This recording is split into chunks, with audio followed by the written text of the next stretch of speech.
Speaking of which, somebody who's fought for freedom quite a bit is State Representative Charles Key. In fact, I recently attended a talk that State Representative Key gave about having bills heard right back here behind us at the state capitol. So I'd like to invite him to come and speak in support of Israel.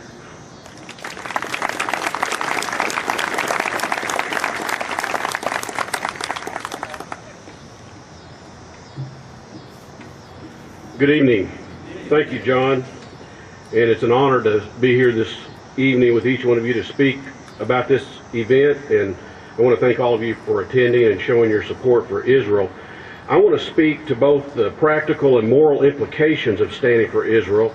We all know that Israel is a longtime ally of the United States and shares most of our values. And it's also, of course, a strategic point of contact in a very unstable part of the world. And I believe we must work harder to communicate the importance of our relationship with Israel to those who see it as a liability. The United States and Israel share a special relationship because of our shared values and Judeo-Christian history, and those shared values reflect the strong bond between American Christians and Israel. And the Bible makes it clear that where the Spirit of the Lord is, there is liberty. And the idea of liberty is what gave birth to America. So Americans share with the people of Israel a respect for what we commonly call democratic government. And there are other democratic countries in the Middle East, but Israel began with a strong democratic tradition and has a better record of protecting the rights of its citizens than many of the Middle Eastern governments and other governments around the world. We also share a belief in the equality and respect for women. In Matthew 23:23, Jesus says to the Pharisees that they should have followed the more important matters of the law, justice and mercy and loyalty. And we need to be loyal to Israel. But one of the traits many of the nations that surround Israel share is a lack of regard for women's rights. Israel is one of the few nations in the Middle East that is not mired in a tradition that gives men great power over their women, power that is frequently abused and sometimes results in extreme cruelty and even death. Israel, like the United States, honors women, not just in its laws, but culturally. Practically, the United States must maintain strong ties with its allies all around the world, of course.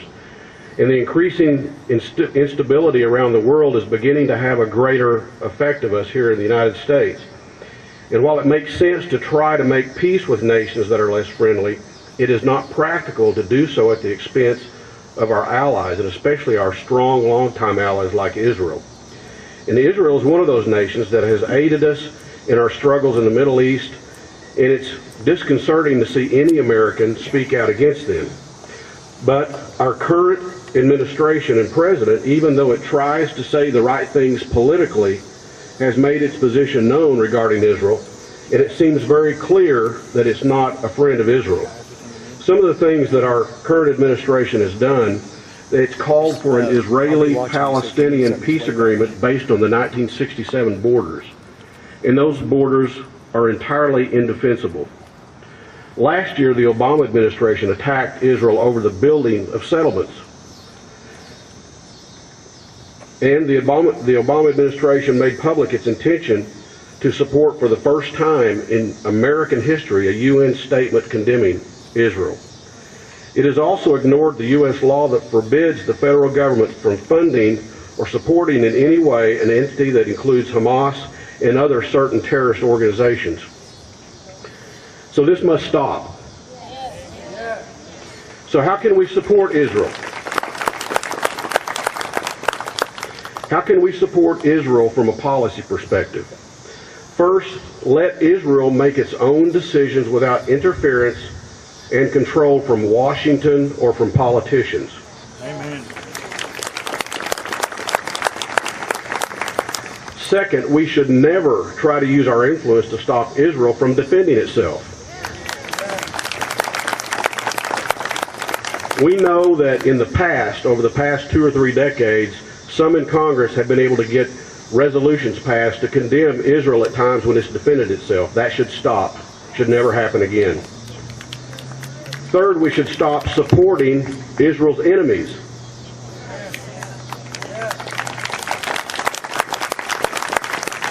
We give more money to Israel's enemies than we do to Israel, providing them largely the means to make war with Israel. This must stop. And finally, we should stop meddling in Israel's internal affairs. By doing this, it would create a stronger U.S.-Israeli relationship and a net advantage for Israel.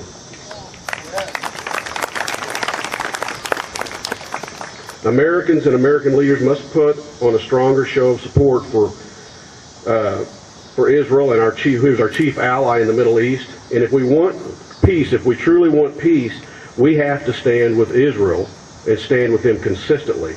The United States has too many enemies worldwide to allow any damage of our relationship to Israel, a stable country built on solid principles that we share. It's not right to publicly condemn our ally or one of our strongest allies, or support the UN or other international attempts to do so. Thank you for being here, and thank you for your time. Thank you.